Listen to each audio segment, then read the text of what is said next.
എല്ലാവരും move on ചെയ്യണം എന്ന് പറയും. പക്ഷേ അതെങ്ങനെ ചെയ്യണമെന്ന് ഇതുവരെ ആരും പറഞ്ഞു തരാറില്ല. ബ്രേക്കപ്പ് ആയിക്കോട്ടെ, ട്രസ്റ്റ് ഇഷ്യൂസ് ആയിക്കോട്ടെ, ഡിസപ്പോയിൻമെൻ്റ് ആയിക്കോട്ടെ, എന്തും ആയിക്കോട്ടെ, മൂവ് ഓൺ ചെയ്യാന്ന് പറയാന്നല്ലാതെ അതിൻ്റെ ഒരു പ്രൊസീജിയറോ കാര്യങ്ങളൊന്നും ആരും ഇതുവരെ ഷെയർ ചെയ്ത് തന്നിട്ടില്ല.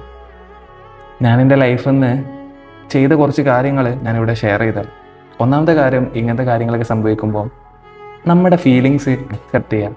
അത് ദേഷ്യമായിക്കോട്ടെ, സങ്കടമായിക്കോട്ടെ, കരയാനുള്ളതാണെങ്കിൽ കരഞ്ഞു തീർക്കുക. നമ്മുടെ ഫീലിങ്സ് അക്സെപ്റ്റ് ചെയ്യുമ്പോൾ തന്നെ കുറേയൊക്കെ നമുക്കൊരു സമാധാനം കിട്ടും.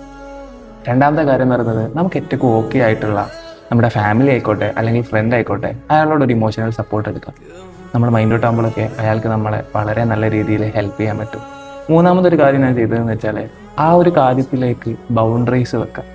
അതായത് അവരോടുള്ള കോണ്ടാക്റ്റൊക്കെ കുറച്ച് സമയത്തേക്ക് എന്ത് ചെയ്യുക, ഒന്ന് കട്ട് ചെയ്യുക. അവരുടെയിലേക്ക് പോയിക്കൊണ്ടിരിക്കുന്ന സാധനങ്ങളൊക്കെ കുറച്ച് നേരം കട്ട് ചെയ്യുക. കാരണം അത് നമ്മളെ വളരെ നല്ല രീതിയിൽ മൂവ് ഓൺ ചെയ്യാൻ വേണ്ടിയിട്ട് ഹെൽപ്പ് ചെയ്യുന്നുള്ളതാണ്. ദെൻ പുതിയ പുതിയ ഹോബീസ് ക്രിയേറ്റ് ചെയ്യുക.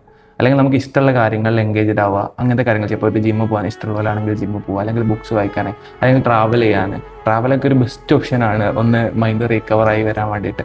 ദെൻ ഫൈനലി നമ്മൾ മനസ്സിലാക്കേണ്ടത്, ലെറ്റ് ഗോ, മൂവ് ഓൺ. നമ്മൾ പാസ്റ്റിൽ ഇങ്ങനെ ചിന്തിച്ചിരിക്കാതെ നമ്മുടെ പ്രസൻറ്റിലെ മൊമെൻ്റ് എൻജോയ് ചെയ്യാൻ ശ്രമിച്ചുകൊണ്ടിരിക്കുക. ഇതൊക്കെയായിരുന്നു ഞാൻ അന്ന് ചെയ്ത കാര്യങ്ങൾ. നമ്മൾ മൂവ് ഓൺ ചെയ്യുക എന്ന് പറയുന്നത് ഒരിക്കലും അവരെ മറക്കുക എന്നുള്ളതല്ല, നമ്മളെ മനസ്സിലാക്കുക, നമ്മളെ ലൈഫിനെ വാല്യൂ ചെയ്യുക എന്നുള്ളതാണ്. ഐ ഹോപ്പ് നിങ്ങൾക്ക് കാര്യം മനസ്സിലായിട്ടുണ്ടാവുമെന്ന്.